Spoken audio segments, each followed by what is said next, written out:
untuk Imam Asim.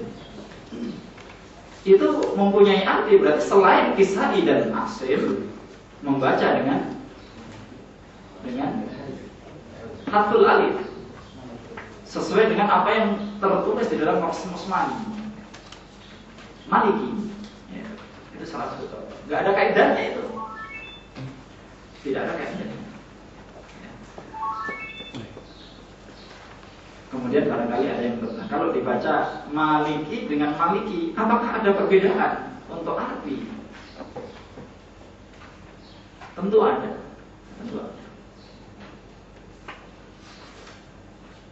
Akan tetapi perbedaan arti itu tidak akan merubah pemahaman ayat itu secara keseluruhan. Gitu. Jadi perbedaan Imam 7 di dalam membaca Quran itu tidak mempengaruhi isi kandungan ayat itu sendiri. Tidak berarti yang halal jadi haram berubah, yang sunnah jadi bid'ah, enggak ya. Tidak berubah. Pemahaman ayat tetap sama. Hanya kalau memang arti agak berbeda sesuai dengan kaidah tata bahasa. Maka sejak dulu itu yang namanya ahli qiraat itu juga otomatis ahli nahwu itu. Ya kalau nggak ahli ya ngerti gitu. Ya. Itu mesti otomatis. Contoh kalau Maliki, kalau dalam tafsir Ibnu Katsir di 1 bab surah Al-Fatihah di sana dijelaskan maksud minal milki. Jadi kalau makna dengan alif isbat alif, maka itu diambil dari lafaz milki, kepemilikan. Maka kalau memaknai Maliki Yaumiddin, yang memiliki Yaumiddin apa ya Yaumiddin itu? Ya. Maliki, yang memiliki. Ketika dibaca dengan hadful alif, Maliki, kata Imam Ibnu Katsir, maksud minal mulki, diambil dari masdarnya mulki, kerajaan. Tapi maknanya yang merajai. Memang artinya lain, yang memiliki dan yang merajai. Tapi pemahaman ayat tidak berubah. Apa sih bedanya dengan raja dengan yang memiliki? Penguasa sama. Jadi ikhtilaf qura' itu tidak merubah pemahaman ayat.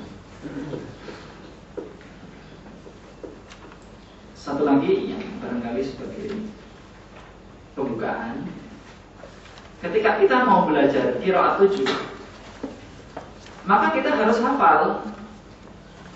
Ya sebetulnya harus apa tidak ya? Saya sendiri juga kadang-kadang ragu harus hafal apa tidak ya? Soalnya sekarang semua bisa ditulis. Kalau nggak hafal bisa buka tulisan gitu ya Pak Imam. Ya, kalau nggak hafal bisa. Tapi itu akan menghambat, sedikit menghambat. Sedikit-sedikit disebut umpama asim.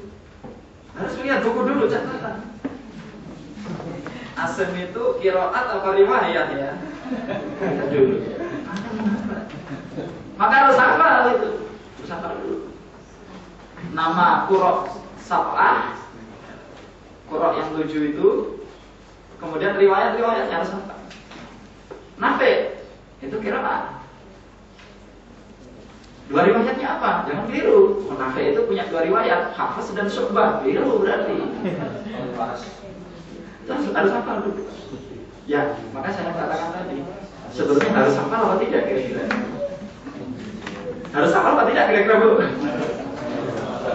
Mestinya. Malu kalau kita nggak hafal. Kadang-kadang pemain AC Milan 30 tuh hafal sama namanya.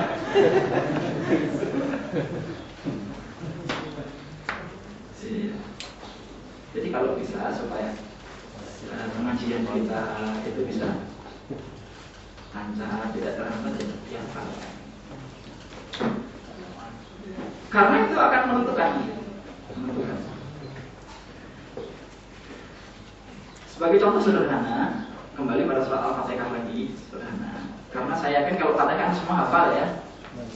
Nanti kalau saya kasih contoh surat yang lemah-lemah yang susah, kalau yang bapak-bapak yang hafid ya nggak jadi soal. Maka contohnya yang depan-depan saja yang semua hafal. Contoh tadi,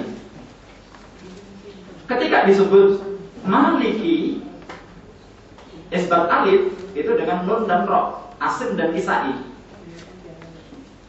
Satu kalimat yang sederhana itu isbat alif untuk Asim dan Kisai, ini pengertiannya panjang, penjabarannya yang panjang. Yang pertama, dia mempunyai arti karena di situ Asim itu adalah qiraah. Berarti semua riwayat yang merujuk pada qiraah Asim membacanya dengan isbat alif.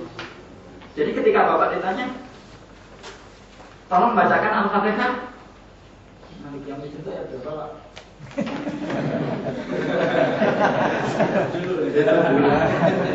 Lihat dulu.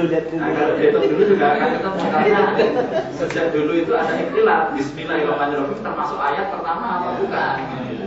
Ya sudah, nggak usah ditanya ayat. Semuanya Malik yang gitu ya.